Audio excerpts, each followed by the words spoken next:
राजा भारत और वेदिका फर्म में पार्टनर्स है जिनका प्रॉफिट शेयरिंग रेशियो 2:1 है। हमको बैलेंस शीट दिया गया है।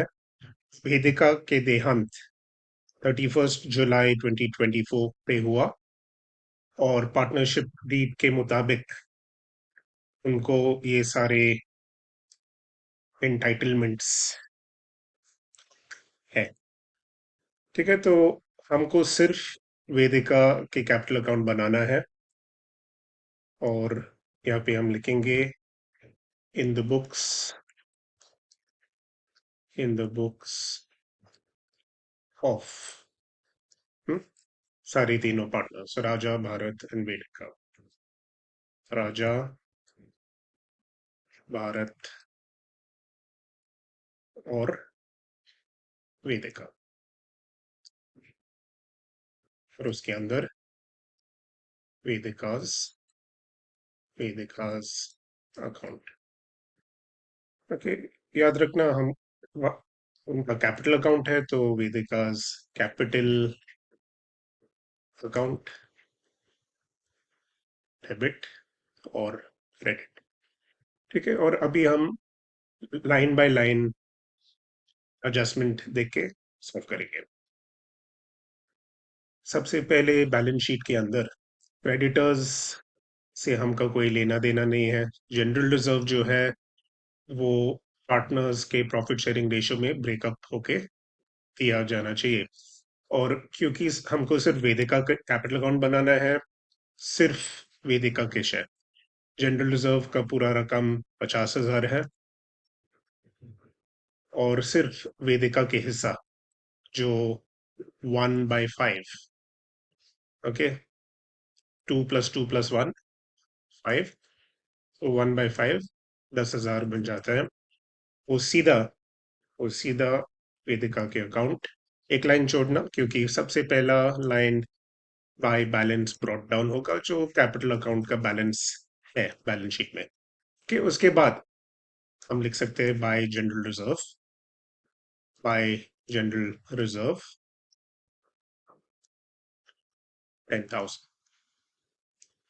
ठीक है, तो जनरल रिजर्व हो गया। कैपिटल अकाउंट्स में दूसरा पार्टनर्स से हमका कोई मतलब नहीं है। सिर्फ वेदिका का opening balance by balance brought down 90,000। उसके बाद एसेट साइड्स पे अगर सिर्फ अगर कोई एडजस्टमेंट है तभी देखा जाना चाहिए, नहीं तो एसेट साइड से हमारा कोई मतलब नहीं है। बैलेंस का हो गया। कैपिटल पे इंटरेस्ट 8% है। कैपिटल कितना है? 90,000। तो इंटरेस्ट ऑन कैपिटल का जो कैलकुलेशन है वो होगा 90,000 इंटू जो भी इंटरेस्ट रेट है 8%। लेकिन उनका देहांत 31 जुलाई 2024 पे होता है। बैलेंस शीट का डेट 31 मार्च 2024 होता है, तो जितना महीने हैं वो काउंट करना होगा, गिन लेना होगा। अप्रैल मई जून जुलाई, 4 महीने इंटू 4/12 और अभी कैलकुलेट करना होगा। तो आपको कैलकुलेट अलाउड नहीं है, मैन्युअली करना होगा।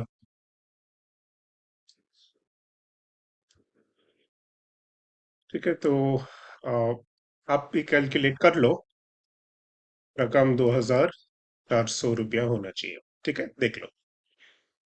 ये इंटरेस्ट ऑन कैपिटल होता है। सीधा यहाँ पे क्रेडिट साइड पे जो कुछ भी देना है वेदिका को वो क्रेडिट साइड पे जाएंगे।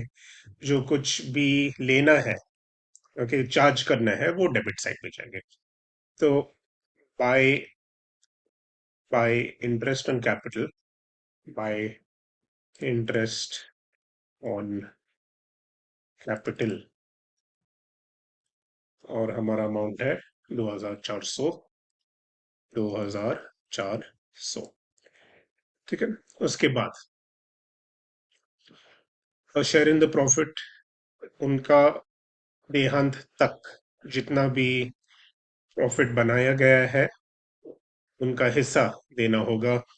और नॉर्मली हमको पूरा कैलकुलेशन करना होता है इसके लिए। ओके, जितना भी प्रॉफिट है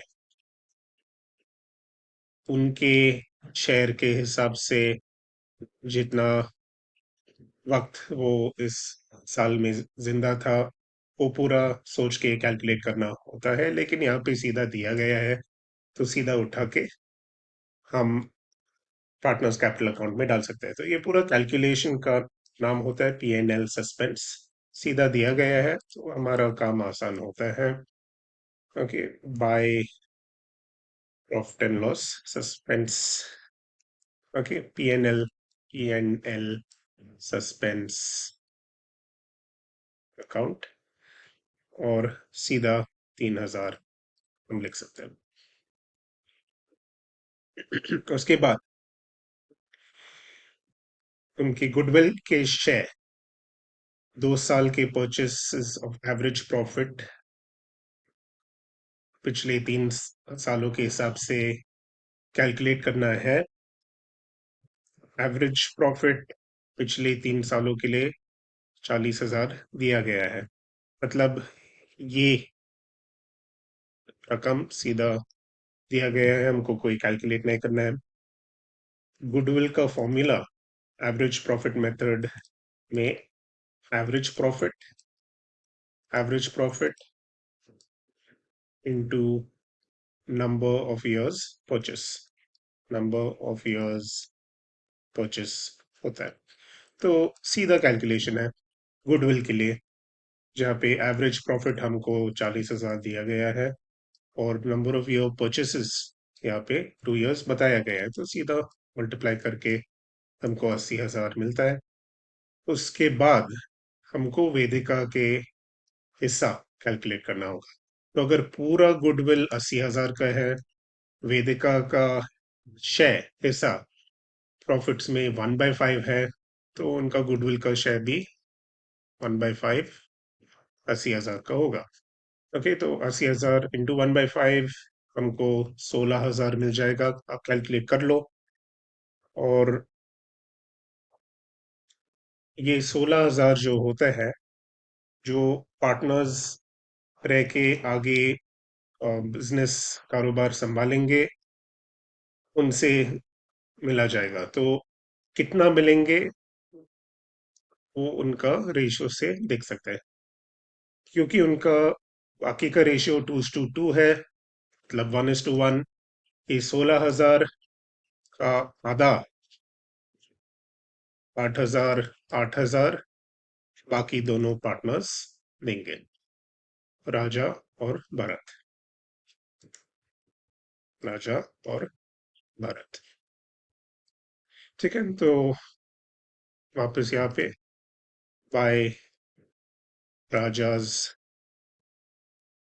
capital account 8,000 by Bharat capital account फिर से 8,000। उसके बाद वेदिका का ड्राइंग्स 12,000 है, वो उनका अकाउंट को चार्ज करना होगा। तो डेबिट साइड पे to drawings to drawings account 12।